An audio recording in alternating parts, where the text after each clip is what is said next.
kid who used to shove me into lockers, sitting at our dinner table with his arm around my twin sister, Christy. "Hey," Christy said, jumping up and grabbing my elbow before I could turn around. She pulled me into the hallway and lowered her voice. "I know what you're thinking. He's different now. Please, just give him a chance tonight, for me." This was Brett, the kid who chipped my front tooth against a water fountain in 10th grade. So I sat down across from them to find out if he'd really changed, or if my sister was about to get hurt by the same guy who hurt me. Mom kept an eye on us from the stove while Christy carried the conversation. "Tell him about your summer job, babe." Brett talked about painting houses for his uncle, said the heat was brutal, but the money was good, the kind of small talk that almost made me forget who he was. He set down his fork and met my eyes. "I know this is weird, man. I'm not the same kid I used to be. I still think about that day at the water fountain, and I'm sorry." It sounded real, and he didn't flinch when he said it. Mom was smiling at him like he was already family. Christy squeezed my hand under the table, and I felt myself starting to believe him. I almost told him it was okay, but Mom's voice cut in from the dining room. "Christy, come grab the plates." The second my sister stepped out of the kitchen, his smile changed. "Christy showed me your old yearbook photos," he said, leaning back in his chair. "The ones from before I cracked your tooth." That same smile crept across his face, the one from the locker hallway. "She actually thinks I changed. You both did. That's the best part." My tongue went to the chip in my tooth before I could stop it. "You're not gonna say anything. You never do." For 10 years, he was right. But Christy was standing in the doorway with a stack of plates, and she'd heard every word. The plates shattered on the floor. Brett spun around in his chair and started to say her name. I was on my feet and swinging before he got it out. Punch. My fist caught his mouth and I felt something crack. He went over backward off his chair, and when he pulled his hand away, his front tooth was chipped. I stood over him and laughed in his face. "Now we're even." He scrambled up and ran out the front door with his hand clamped over his mouth.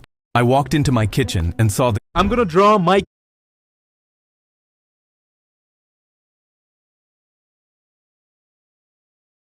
My wife started taking orders from our cat's litter box. It began when the smart box alerted her at 11 one night, and her sister announced a pregnancy the next morning. 2 weeks later, another alert woke us at 4, and that afternoon, my uncle died. Joyce opened a notebook, wrote down both times, and whispered, "Wayne knew." Within a month, every bathroom trip became a warning. If Wayne went once, we stayed home. If he went 3 times, she packed our day with errands. I missed my dad's birthday because the cat had been too quiet, and when I laughed, My dog has always been My dad placed the tripod in front of me for the 4th time today. I put on my headset to game with the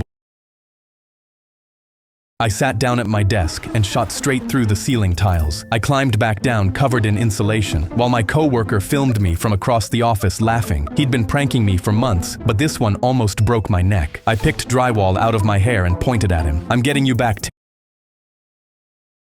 I sat down at my desk and shot straight through the ceiling tiles. I climbed back down covered in insulation, while my coworker filmed me from across the office laughing. He'd been pranking me for months, but this one almost broke my neck. I picked drywall out of my hair and pointed at him. "I'm getting you back 10 times worse." He left for lunch, and I got to work. I smeared a melted Hershey bar across the back of his chair and emptied a can of fart spray on top. He came back, sat down, and within 30 seconds my boss was sniffing the air. "What is that smell? Where's it coming from?" I pointed across the office. "Him!" My coworker shot up out of his chair. "I didn't do anything." Everyone saw the brown smear spread across the back of his khakis, and the smell hit the room like a fog. People grabbed their bags and ran for the door while my boss held a sleeve over his nose. "Go home, now." He walked out with both hands clamped over his butt. The boss emailed him that night, and he had to come in the next day wearing a diaper strapped over his pants. He stood at his desk all morning before he had to sit. He pulled the chair out slow, scanned the cushion, and lowered himself an inch at a time. A long, wet fart ripped from under him. He froze, yanked out a whoopee cushion, and burst out laughing. "Real mature, dude." He flung it across the office and dropped into his seat. The airbag exploded so hard he punched straight through the same ceiling tile I came through yesterday. I pointed my phone at the ceiling. "Now we're even."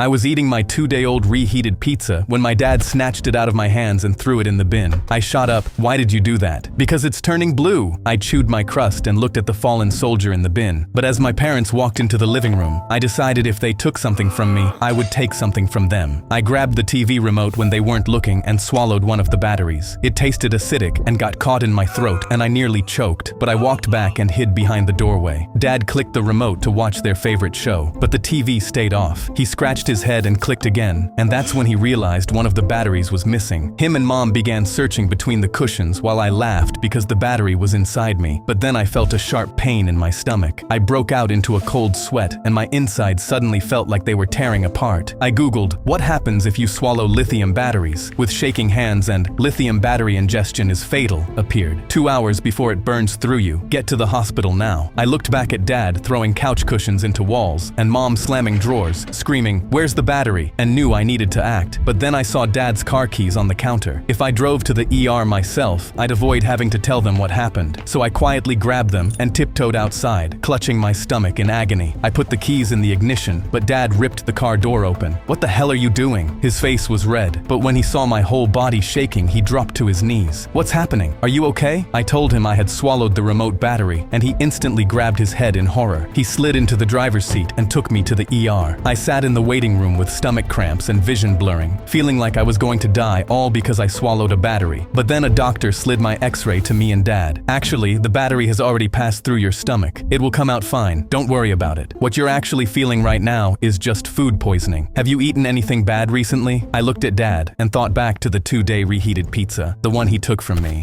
I was eating my 2-day-old reheat. I grabbed the last bag of BBQ chips off the shelf, but 2 kids snatched it from my hands and held it high over their heads. I was 4'2" and officially a midget, so when I jumped for it, I barely reached their shoulders. They pulled out their phones. Go on, little man, jump, and hysterically laughed. My face burned with shame, but I kept jumping because these chips were discontinued. I had driven to 13 stores for this last bag, and nothing was stopping me from getting them. They waved it over my head for the 10th time, but then a hand came from the sky. A 7-foot man was holding the chips up over punks' heads, his phone out. Go on, jump for it. They jumped but couldn't even reach his chest and stormed off embarrassed. I smiled up at him, but he was already looking at the label.